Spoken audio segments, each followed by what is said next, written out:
Clooney prank war. We're like two nuclear superpowers. At this point, we shouldn't launch because we'll just annihilate each other. This is one battle of two diabolical and, dare I say, very handsome minds. Brad Pitt and George Clooney are both notorious for their pranks.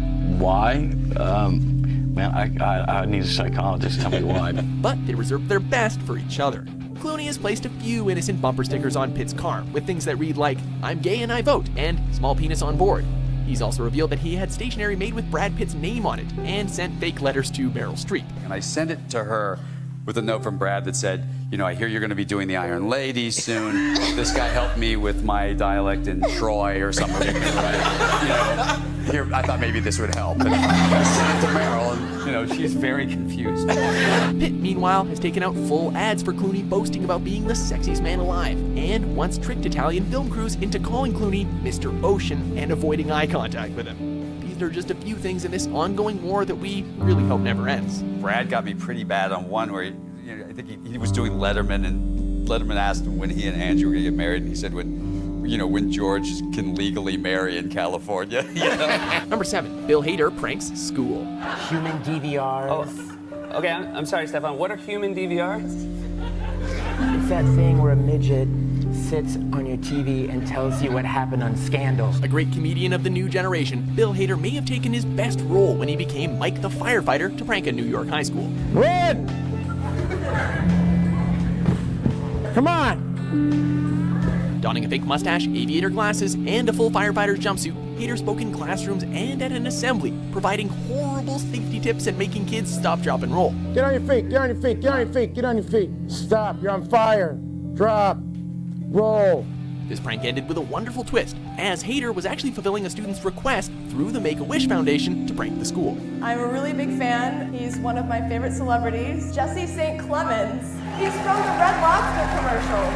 On the fly, Hader decided to dash the hopes of Y students before running out and surprising the school himself. And a super cool girl named How's that going, Captain Romance? This stuff really works. Man, she can't keep her hands off. Spare me the gory deeds, I beg you. A quick throwback to Drake's Degrassi days reminds us that he has at least some acting jobs. In this sketch for Jimmy Kimmel Live, he employs them as he goes undercover to interview random people on the street. The topic of conversation, Drake himself. While he does receive a lot of love, the rapper is also known to take a lot of heat. Do you feel any way about Drake crying at the ESPYs? Is that like not manly? Definitely not manly. I'd say he's a chicken head. Steering into the skid, Drake encourages his interviewees to diss him by cooking up outrageous fake stories about his ESPYs hosting and shenanigans at live performances. I'm Drake, so what would I would say to myself? What would you say to yourself? Huh? What would you say to yourself? What would I say to myself? Because I'm Drake, so I would say, what would I say to myself? I'm an idiot. I'm an idiot. Yes. I'm an idiot. I'm a total idiot. I am a total idiot.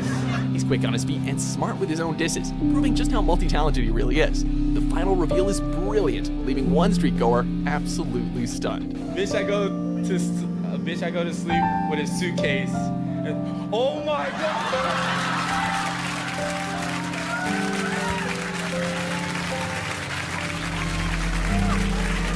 Yes. That just happened. Number 5, Ellen pranking all of her guests. I just was on my way, you know. Put your pants on and get out of the car. I had to do this change in the car, and this cop pulled me over. If Jimmy Kimmel is the late-night king of pranking, then Ellen is the daytime queen. She leaves no one unscathed, targeting celebrities that come to her show, but also using her guests to prank the unsuspecting general public. Are you kidding me? Some favorites include her tradition of sending her producer to a haunted house and scaring Modern Family's Eric Stonestreet, despite his best efforts to stay safe. These two girls got up in the middle of my Q&A and left. And I have a microphone. She has sent stars like Sofia Vergara and Dennis Quaid out to the public with hidden earpieces to repeat word for word what she tells them. Can I get some water? Dennis Quaid wants water. Can I get some water? Dennis Quaid wants water. She's even had David Beckham ask ridiculous requests of a massage therapist and hidden in Taylor Swift's dressing room to scare her. Famous or not, nobody is safe from the Queen. Nanny's talk very slow, very calm, to try and make the world make sense. I guess you should go backstage and get ready for this. I walk like this as well.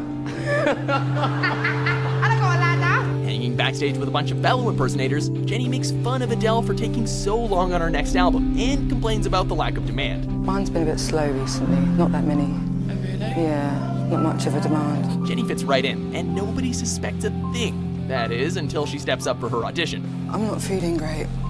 After faking a near-nervous breakdown, Adele breaks out her real, instantly recognizable voice, shattering illusions and stunning the impersonators. When the rain is blowing in your face. It's emotional and beautiful as she makes their dreams come true. As soon as she opened her mouth, you could just tell, you can't mimic like that. It's just beautiful. Beautiful. Number 3, Paul Rudd on Conan. Who tops the list of the top 50 greatest vaginas? Well, I don't want to give anything away. I thought I had you. Rudd is one of America's most beloved funny men, mostly because of his goofy charisma. You are under arrest! No, I didn't steal anything. I was returning something I stole. It's that very quality that makes him such a talented prankster, as he always maintains a persona of innocent ignorance throughout his bits. No! While he tormented Jason Segel throughout their I Love You Man tour, it's his running gag with Conan O'Brien that scores as Rudd's best prank. So let's take a look at this clip from the 40-Year-Old Virgin. Still ongoing, every time Rudd promotes a new movie on Conan's show, he has the host introduce a clip from the upcoming film. But rather than cutting to the expected clip, Rudd shows a scene from the 1988 E.T. ripoff, Mac and Me. And you promised me you're not going to show it again, and you show it again. Oh, get it out there. All right. But I actually did have the act. You do have one. Okay, let's take a look.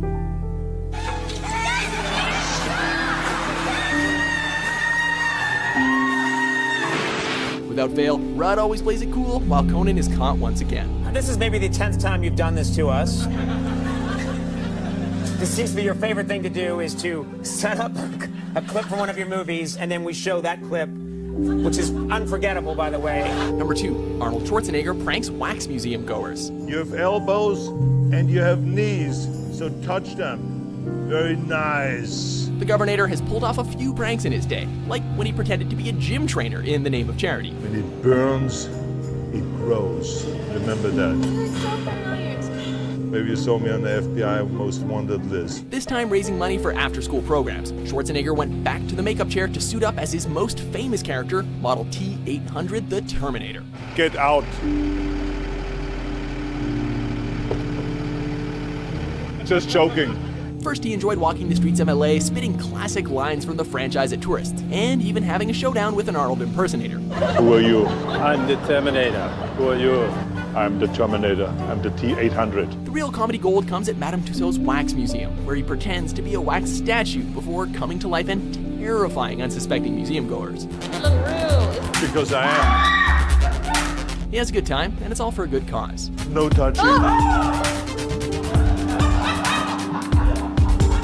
Let me hold you. You want to come in a shot? My God. Before we unveil our top pick, here are a few honorable mentions.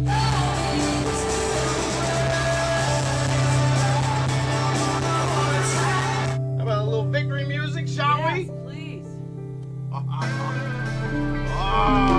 love this song. Number 1, Sacha Baron Cohen pushes old lady off the stage. What's up with that vanilla face? Me and my homie Azamat just parked our slab outside. We're looking for somewhere to post up our black asses for the night. Borat proved that Sacha Baron Cohen fully commits to whatever ludicrous stunt he's pulling off, and this is no exception. For this prank, when he is awarded the Charlie Chaplin Award for Excellence in Comedy at the Britannia Awards, the presenter, a kindly old woman, gives Cohen the actual cane from Chaplin's film, City Lights.